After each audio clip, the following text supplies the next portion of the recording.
Isambard Brunel, said old Ern down the club the other night. Just like that. Right out of the blue he said it, as though it was a real pearl of wisdom, what he just found in his third pint of worthy. Isambard Brunel. I knows it well, said Harry. Nice little pub, that, just opposite Templemead Station there, as you comes down the incline.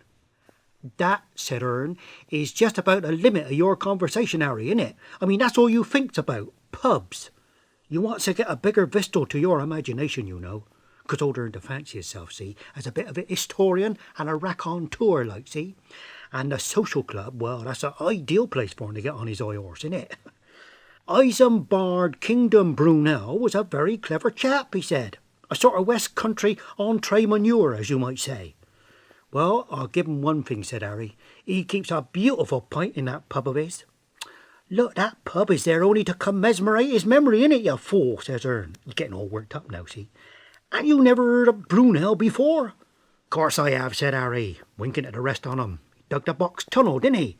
He didn't dig it, you ignoramus. He designed it.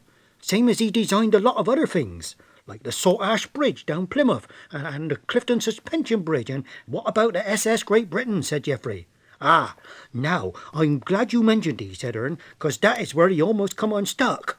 Why was that, said Harry. What happened? Well, they nearly didn't get him out of the dock where he was built, that's what. See, they was going to move him out and fit the engines and the boilers somewhere else. And then they changed their mind for some reason, and they said they'd do the whole lot together where he was. And that made the ship a whole lot heavier, didn't it? Of course, when they opened the dock gates, she wouldn't budge. God blimey, old Brunel nearly did his nut. I dunno, he said, just like me mother-in-law, broad in a beam, overweight, and she don't get up off her backside. Then he turned round to his mate, see, a bloke called Jack Hyde. Look, Jack, he said, look, don't muck about, 'cause this is costing my money. Get your swimming trunks on, and get down underneath there and see what is jamming up the works. So old Jack gets his cosy on, and down he goes. Well, he ain't gone very many minutes before he's swimming back to old Brunel on the bank. God blimey, he said, it ain't half cold in here this morning. Never mind that, said Brunel, what's the trouble? Well, he said, there's a load of old planks down there, and they'm all jammed up under the kill. God, Brunel hit the roof again, didn't he? That's they dockers again, look, chucking their rubbish down any old where instead of putting it in a respectable provided. Look, go and get a rope, go on, get a rope and dive down again and tie it round they planks. Of course, when they pulled the planks out of the way, she floated out beautiful, didn't she? Stately as a galleon, as you might say. And old Brunel, he was laughing. That's all right, they all said, but he hang about a bit. Wait till he tries to get her through they lock gates. He'll laugh the other side of his face. I mean, he's never got a girt big thing like this for a tiny little space like that. It stands to reason, don't it? 'Cause the whole ship was about 5.5 foot wider at the beam than the lock gates was. Oh, Brunel did his nut again. God blimey, I've been on to you for 10 years to get that lock made wider. I might just as well talk to Avon County Council. Look, get they gates off. Go on, get 'em off, get 'em off.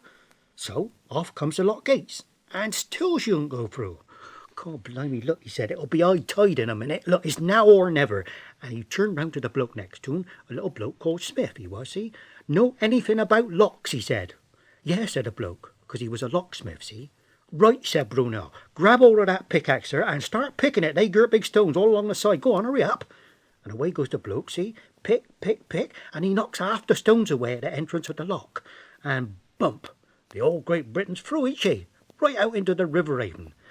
God blimey, that's better, said old Brunel. Which just goes to prove it'll always get better if you pick it.